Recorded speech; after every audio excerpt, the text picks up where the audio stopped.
সূরা আল মুলক। বিসমিল্লাহির রহমানির রহিম।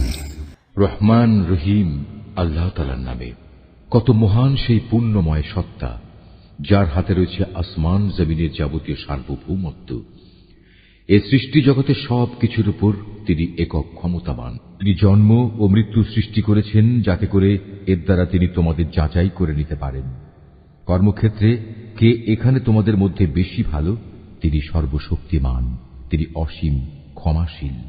তিনি 7 মজবুত আসমান বানিয়েছেন, পর্যায়ক্রমে একটার উপর আরেকটা তিনি স্থাপন করেছেন। অসীম দয়ালু আল্লাহ তাআলার এই নিপুণ সৃষ্টির কোথাও কোনো খুঁত তুমি দেখতে পাবে না। আবার তাকিয়ে দেখো তো, কোথাও কি তুমি কোন রকম অসঙ্গতি কিংবা ফাটল দেখতে পাও? অতঃপর তোমার দৃষ্টি ফেরাও নভমণ্ডলের প্রতি। দেখো, আর একবারও তোমার দৃষ্টি ফেরাও, দেখবে তোমার দৃষ্টি ব্যর্থ ও ক্লান্ত হয়ে তোমার দিকেই ফিরে আসবে। নিকটবর্তী আকাশটিকে তুমি দেখো, তাকে কিভাবে প্রদীপমালা দিয়ে আমি সাজিয়ে রেখেছি। ঊর্ধ্বলোকের দিকে গমনকারী শয়তানদের তাড়িয়ে বেড়ানোর জন্য এ প্রদীপগুলোকে আমি ক্ষেপণাস্ত্র হিসেবে সংস্থাপন করে রেখেছি। চূড়ান্ত বিচারের দিন এদের জন্য জ্বলন্ত অগ্নিকুণ্ডের ভয়াবহ শাস্তির ব্যবস্থাও আমি যথাযথভাবে প্রস্তুত করে রেখেছি। এত সব নিদর্শন সত্ত্বেও যারা তাদের স্রষ্টাকে অস্বীকার করেছে, তাদের জন্য রয়েছে জাহান্নামের কঠোরতম শাস্তি। জাহান্নাম কতই না নিকৃষ্টতম স্থান। এ জাহান্নামের মধ্যে যখন তাদের ছুঁড়ে ফেলা হবে, তখন নিক্ষিপ্ত হবার আগেই তারা শুনতে পাবে তা ক্ষিপ্ত হয়ে বিকট গর্জন করছে। মনে হবে তা যেন প্রচন্ড ক্রোধের কারণে ফেটে দীর্ণ বিদীর্ণ হয়ে যাচ্ছে। যখনই একদল নতুন পাপীকে সেখানে নিক্ষেপ করা হবে, তখনই তার প্রহরীরা তাদের জিজ্ঞেস করবে, এই জায়গার কথা বলার জন্য তোমাদের কাছে কোনো সাবধানকারী কি আসেনি? তারা বলবে, হ্যাঁ, আমাদের কাছে আল্লাহর সাবধানকারী নবী রাসূল এসেছিল, কিন্তু আমরা তাদের অস্বীকারই করেছি। আমরা তাদের বলেছি এ দিন সংক্রান্ত কোনো কিছুই আল্লাহ তাআলা নাজিল করেননি, বরং তোমরা নিজেরাই চরম বিভ্রান্তিতে ডুবে আছো। তারা বলবে, কত ভালো হতো যদি সেদিন আমরা নবী রাসূলদের কথা শুনতাম এবং তা অনুধাবন করতাম, তাহলে আজ আমরা জ্বলন্ত আগুনের বাসিন্দাদের মধ্যে গণ্য হতাম না। অতঃপর তারা নিজেরাই নিজেদের যাবতীয় অপরাধ স্বীকার করে নেবে। ধিক্কার জাহান্নামের অধিবাসীদের উপর। অপরদিকে সেসব সৌভাগ্যবান মানুষ যারা নিজেরা চোখে না দেখেও তাদের সৃষ্টিকর্তাকে ভয় করেছে, নিঃসন্দেহে তাদের জন্য রয়েছে আল্লাহ তাআলার পক্ষ থেকে ক্ষমা ও মহাপুরস্কার।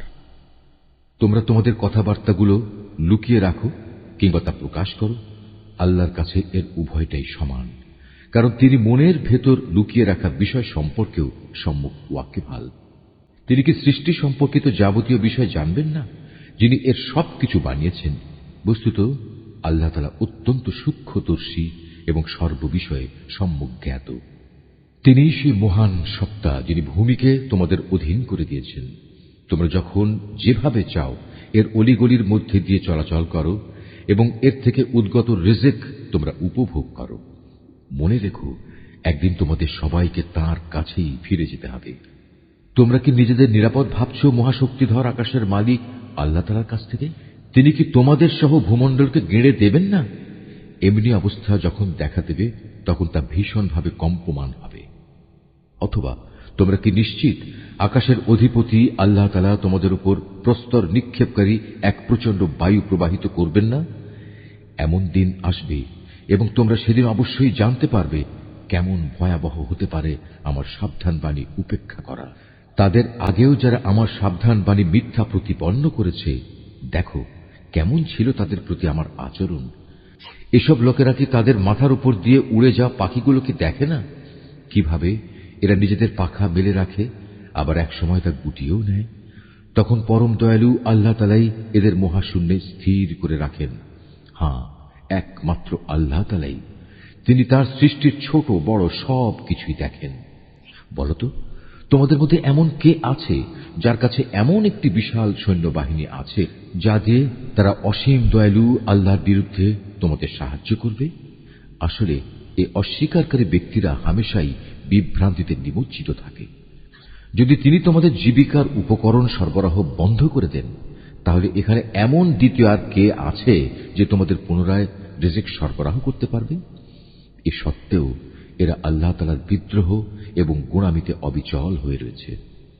যে ব্যক্তি জমিনের উপর দিয়ে উপুড় হয়ে মুখে ভর দিয়ে চলে সে ব্যক্তি অধিক পরিমাণে হেদায়েত প্রাপ্ত, না যে ব্যক্তি জমিনে স্বাভাবিকভাবে সঠিক পথ ধরে চলে সে বেশি হেদায়েত প্রাপ্ত?